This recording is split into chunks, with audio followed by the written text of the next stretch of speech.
Welcome to part 2 in my video series where I'm exploring the Mac Pro 6.1 trash can, and specifically whether or not it makes sense for a professional user to buy one of these machines in 2020. And today we get to the scary moment where I have to take this thing apart to install that new CPU. Now of course you can't buy a Mac Pro 6.1 trash can new anymore, but they are widely available on the used market. And so is its predecessor, the Mac Pro 5.1, the original cheese grater. And in part 1 of the series we looked at the differences between the two and also spoke about the possible upgrade paths. Obviously the Mac Pro 6.1 has far fewer upgrade paths than that original cheese grater. But one of the things we can do of course is upgrade the RAM, very easily in fact. The Mac Pro 6.1 can take up to 128 gigabytes and I bought 64 gigabytes. The Mac Pro trash can takes PC3 14900 RAM. That's a DDR3 spec that runs at 1866 MHz. And of course, because it's a Pro computer with a Xeon processor in it, that RAM can be error checking. So ECC RAM is what I've got. And it's very easy to upgrade. I've already done it, in fact. It's just a case of flicking the switch on the back here, take the top off. There we go. And you see that on the side here we've got 2 slots, and just the other side of the power supply there's another 2 slots. Very easy to open up, just press the button at the top, it folds out and you can swap over your memory. Now, when I first got the Mac Pro 6.1 I did a benchmark with Geekbench 5, and now that we've upgraded the RAM we're going to do another benchmark, and what we can see is that there's a fairly significant improvement. You can see now that on single core we're scoring 854, and multi-core has increased up to 3505. So that's roughly 6% faster for single core and 8.5% faster on multi-core. But that doesn't mean that we necessarily see those benefits system-wide. It just indicates that Geekbench 5 particularly benefits from that additional RAM. But then of course lots of applications benefit from having additional RAM, and given that it's such a cheap upgrade, I'd say it's definitely worth doing. Now I found some used RAM on eBay and I paid £65, that's including delivery, for my 64 gigabytes. And then I sold the 12 gigabytes that came with the computer. I put that on eBay and I got £20 back. So take off eBay fees and postage, the net upgrade cost to me was £40. So upgrading the RAM on a Mac Pro 6.1, definitely worth doing. Now then, onto the CPU upgrade, which is far more involved and is going to take much more time than the RAM. And it involves the complete disassembly of the Mac Pro, so it's quite a daunting task. Now the entry-level Mac Pro came with the E5-1620 version 2 quad-core processor, and I've got a 12-core E5-2697 version 2 which I'm going to put into this machine.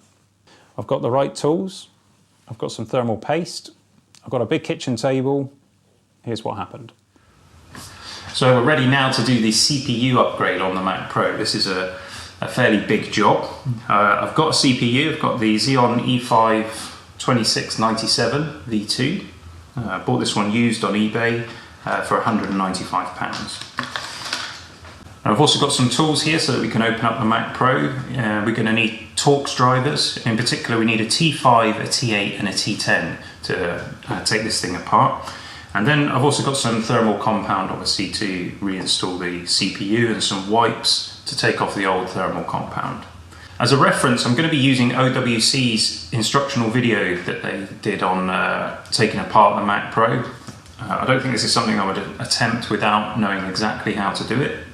That video is particularly good, and I'm fairly confident I can get the job done in under an hour. So let's get started.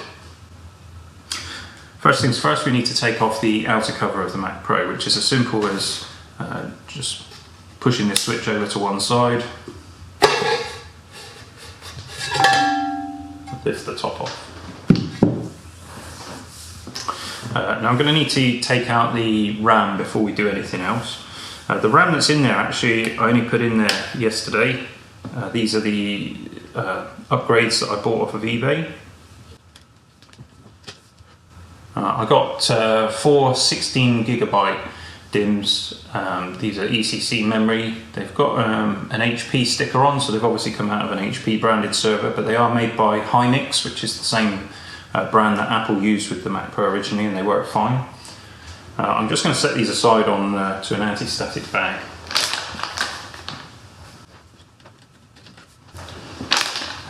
So we have 2 on one side of the Mac Pro, 2 on the other, very easy to take out.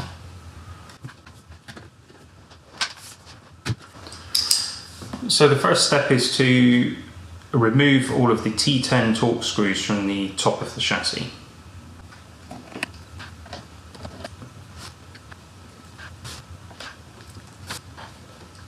So once all of those screws are removed, we can just take the top of the fan assembly off.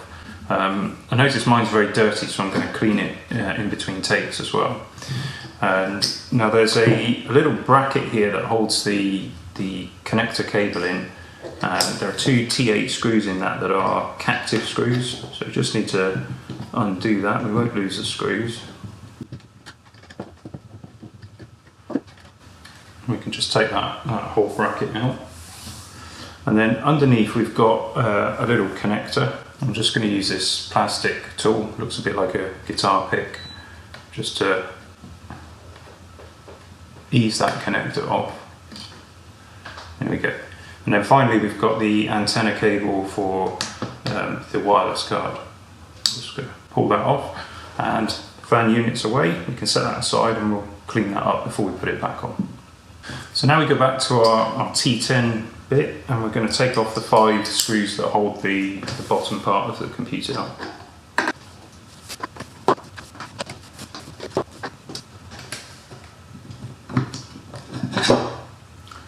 And the whole computer comes away from the base. Simple as that. Again, we'll do a bit of cleaning on that before we put everything back together. So here is the main bones of the computer.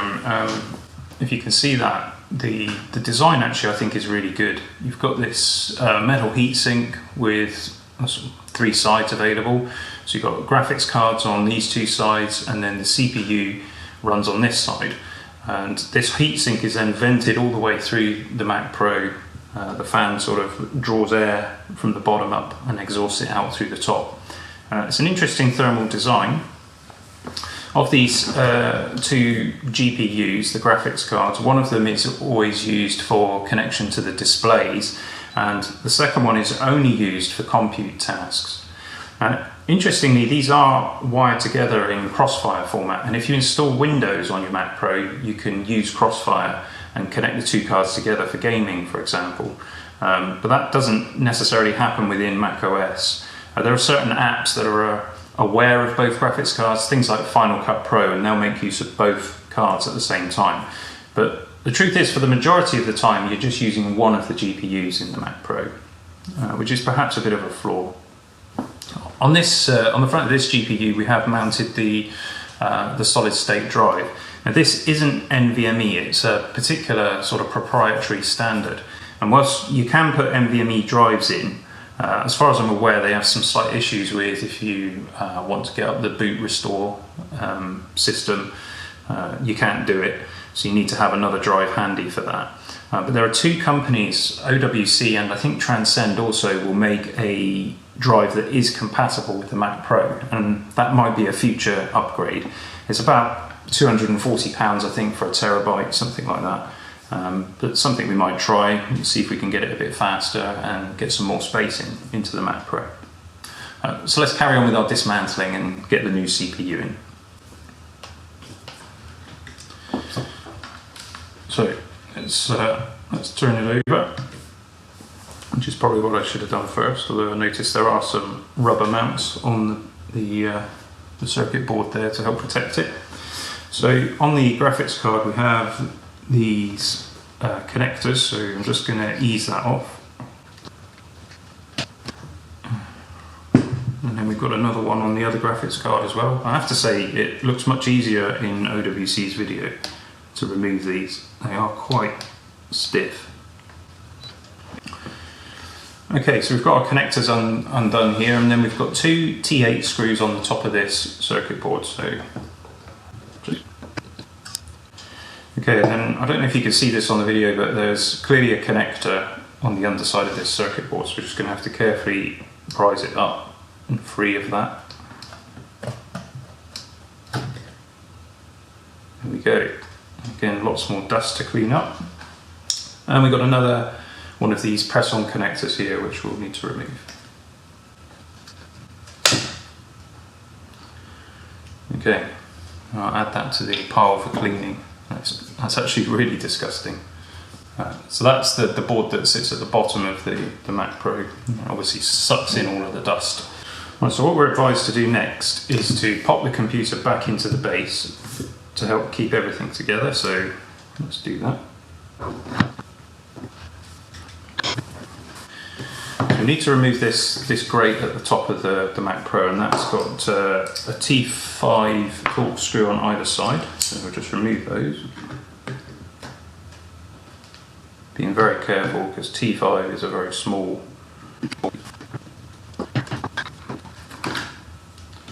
Okay, there's our little grate at the top there. Pop that to the side. Next we've got 6 screws at the top here which are holding the power supply in, so we need to remove that to get at the CPU board. I've not done a very good job here of sitting the unit back on the base. Okay, and once those 6 screws are out, we can just remove the entire power supply unit from the Mac Pro. Let's just set that.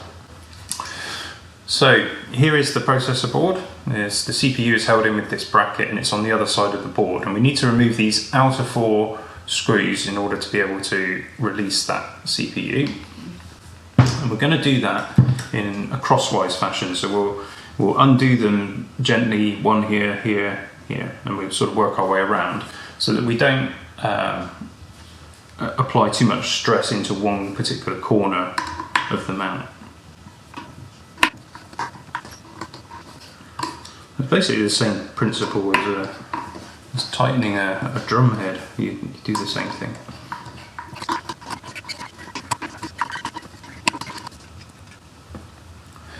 So now we've removed those screws from the bracket, the only thing that's holding this processor card onto the heatsink is the thermal paste. So you should just now be able to gently, there we go, move it away.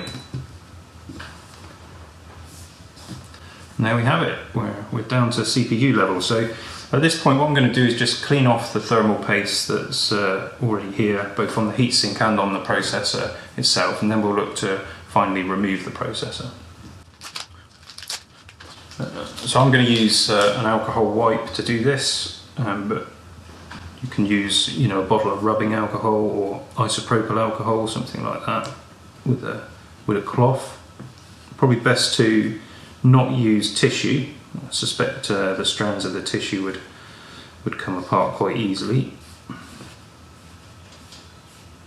You don't want a load of tissue inside your Mac Pro, do you? Okay, so that's got most of it. I'll just set that to one side because we'll do a bit more wiping once we've got the bracket off. Okay, so to remove the processor, we've then got basically 4 more of the same screws. That's the processor bracket, and we're going to do it in exactly the same way. We're going to use that star shape. We're just going to hold the processor onto the back of the card whilst we do that.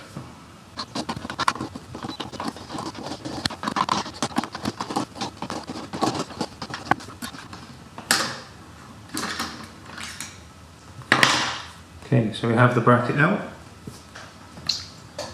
and if we turn it over we can now remove the retainer, take the CPU out,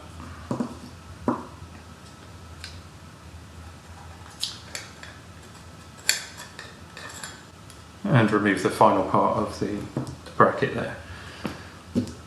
So all done. Out comes the E5 1620 V2. I'll be popping that one on eBay, providing everything works, of course. So what I need to do now is get everything a bit cleaner. I'm not going to bore you by filming that, so I'll stop the camera, I'm going to clean everything up, and then we'll basically do the whole thing in reverse with this new processor and get that installed, and then we'll give it a test. Okay, so we've done our clean up, I've cleaned all of the parts, and I have to say they were absolutely filthy. loads of dust in the system, so if you've got an older one of these, maybe worth occasionally taking it apart to clean it. So all that's left to do now is to put the new CPU in, get some thermal paste on it, and then basically do everything that we just did in reverse. Now the CPU can only go in one way, and we just want to be, okay, got it right first time. We just want to be very careful that we don't damage the CPU or the mount when we're putting it back in. So the CPU goes in, and then this retaining clip. We need to just hold the CPU onto the board as we turn it over. And we've got this part of the bracket, and there are 2 pins on here which need to correspond with the holes on the board there. And then we've got our bracket which goes in this way. And let's try and line it up and get the screws in. And again, we're going to use that sort of star shape when we're tightening these things up, because what we don't want to do is overstress any particular corner of the processor.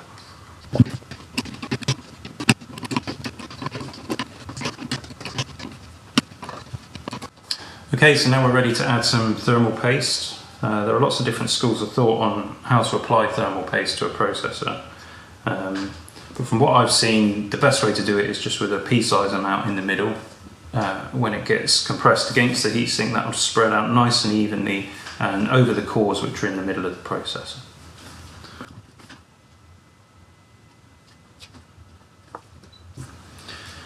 Now it's just a case of offering up the processor board back to the heatsink and getting it into place.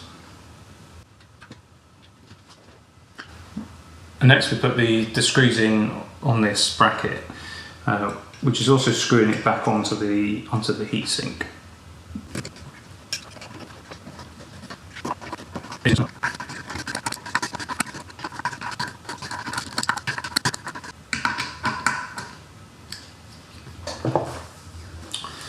Okay, so that's our new CPU all installed. So now we need to go back through the process. First thing we need to do is reaffix the power supply.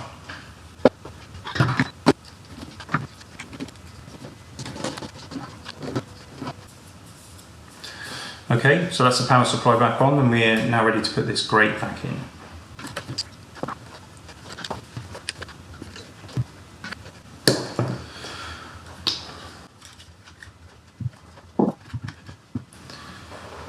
Okay, so that's that done. We've turned the Mac over, and now we need to put that circuit board back on. So first of all, lining up this connector with the 2 pins you can see. Just going to snap that on.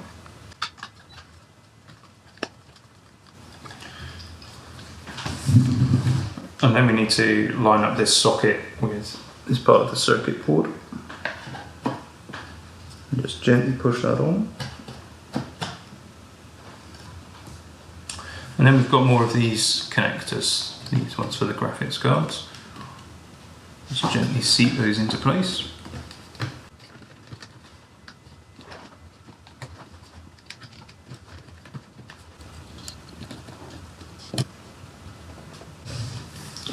Okay, so that's that bottom circuit board on. And now we can reattach the base to the computer.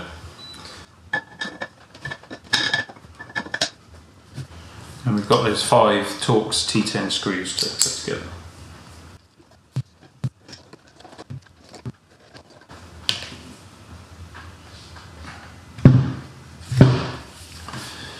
Okay, now the fan goes back on the top, and we start off with the airport cable.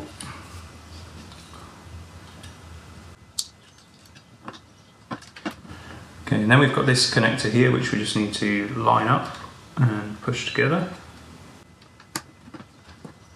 And then we have the retaining bolt which is done up with the T8 screws.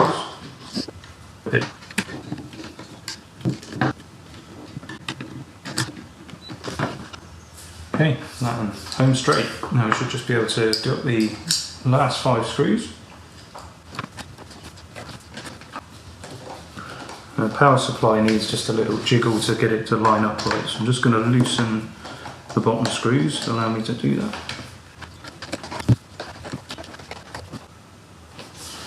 Okay, well, it's back in one piece. All that's left to do now is to install the RAM, and we can put the lid back on and go and test it.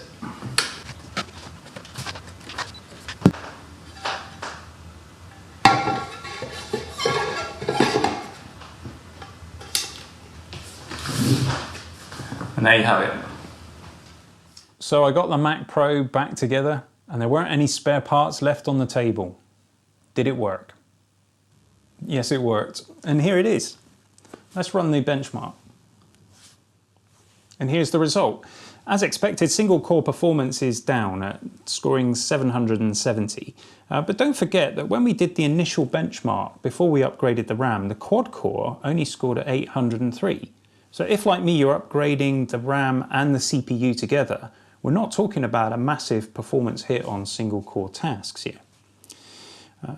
But of course, for fairness, what we need to do is compare like for like when it comes to the RAM. And the quad core scored 854 after the RAM upgrade.